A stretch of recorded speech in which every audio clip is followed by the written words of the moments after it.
ना किसी प्रकार की निर्बलता अवश्य होती है।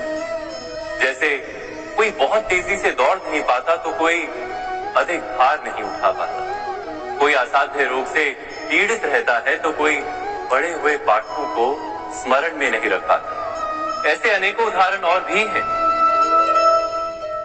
क्या आप किसी ऐसे व्यक्ति को जानते हैं जिसे सब कुछ प्राप्त हो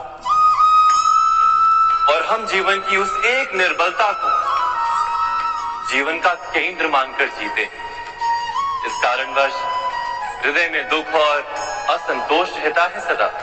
निर्बलता मनुष्य को, किंतु उस निर्बलता को मनुष्य का मन अपनी मर्यादा बना लेता है। किंतु कुछ व्यक्ति ऐसे भी होते हैं जो अपने पुरुषार्थ और श्रम से उस निर्बलता को पराजित कर देते हैं। क्या भेद है उनमें और अन्य लोगों में? क्या आपने कभी विचार किया? सरल सा उत्तर है इसका। जो व्यक्ति निर्बलता से पराजित नहीं होता, जो पुरुषार्थ करने का साहस रखता है हृदय में, वो निर्बलता को पार कर जाता है। अर्थात निर्बलता अवश्य ईश्वर देता है, किंतु मर्यादा मनुष्य का मन ही निर्मित करता है।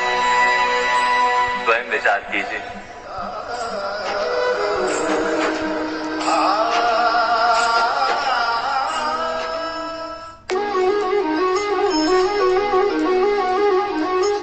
भविष्य का दूसरा नाम है संघर्ष।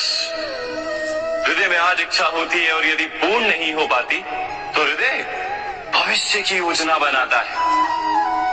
भविष्य में इच्छा पूर्ण होगी ऐसी कल्पना करता रहता है, किंतु जीवन ना तो भविष्य में है ना अतीत में। जीवन तो इस क्षण का नाम, अर्थात इस क्षण का अनुभव ही जीवन का अनुभव। पर हम ये जानते हुए भी इतना सा सत्य समझ नहीं पाते।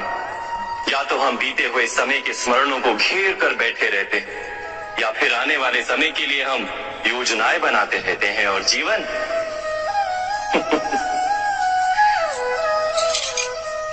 बीत जाता है।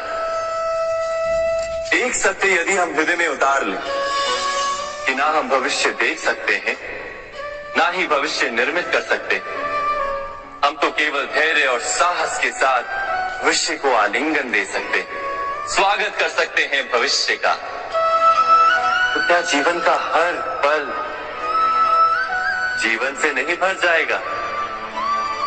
स्वयं विचार कीजिए।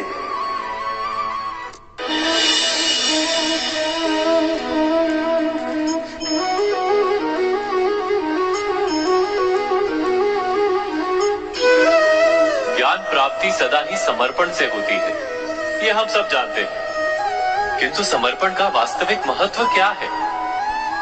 क्या हमने कभी विचार किया?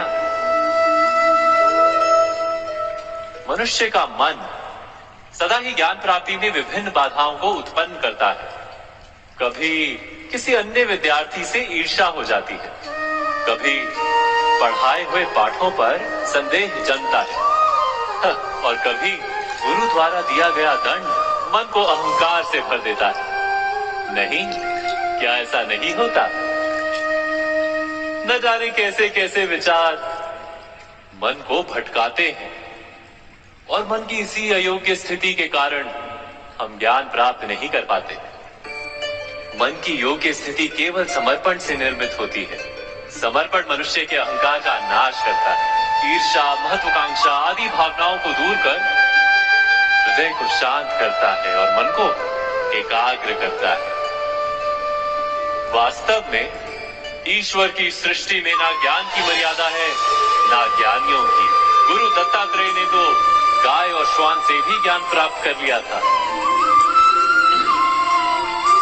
अर्थात विषय ब्रह्म ज्ञान का हो या जीवन के ज्ञान का या गुरुकुल में प्राप्त होने वाले ज्ञान का, उसकी प्राप्ति के लिए गुरु से अधिक महत्व है उस गुरु के प्रति हमारा समर्पण। क्या ये सत्य नहीं?